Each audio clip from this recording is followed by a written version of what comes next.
I was in Aleppo both before the liberation of East Aleppo, during the liberation of East Aleppo, and I've been to Aleppo 3 times since, I think.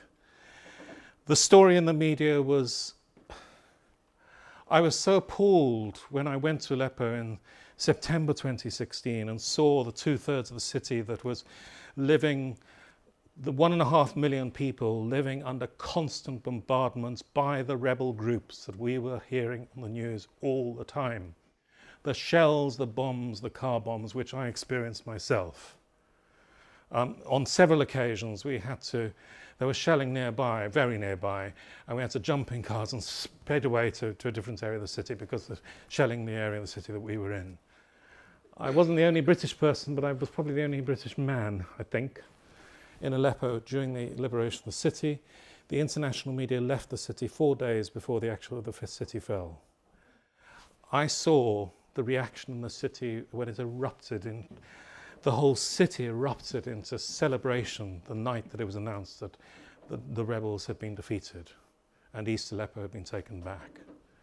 Tens of thousands of people in the streets, beeping their horns, cheering, dancing in the streets, putting off fireworks, out in the cafes, hugging each other. And then I was taken with an independent journalist and a human rights expert from Sweden in a taxi without any government accompaniment with some soldiers into East Aleppo, the first people into East Aleppo the following morning. We went to the old city and we were the first people into the Muhammad Mosque that morning, just literally 6 hours after the last snipers had been removed from there, which had been used as a headquarters for Jabhat al-Nusra to snipe on army positions. This was at December 16, the morning after that area had been liberated in the old city. This photograph I took in 2009. This photograph was taken in the mosques of the souks of Aleppo. This photograph was taken in virtually the same spot. They completely gutted the ancient souks of Aleppo. And then I was taken to, we went to the registration centre to meet the thousands of refugees who came out of East Aleppo. As they came out, they were given immediate food welfare, they were given immediate medical attention, they were given transport to wherever they wanted to go. There was a Russian field hospital on site for immediate attention. There were ambulances available to take people to hospital who needed it. Meanwhile, in East Aleppo now, the reconstruction has already started. And when I was there in May, it was moving.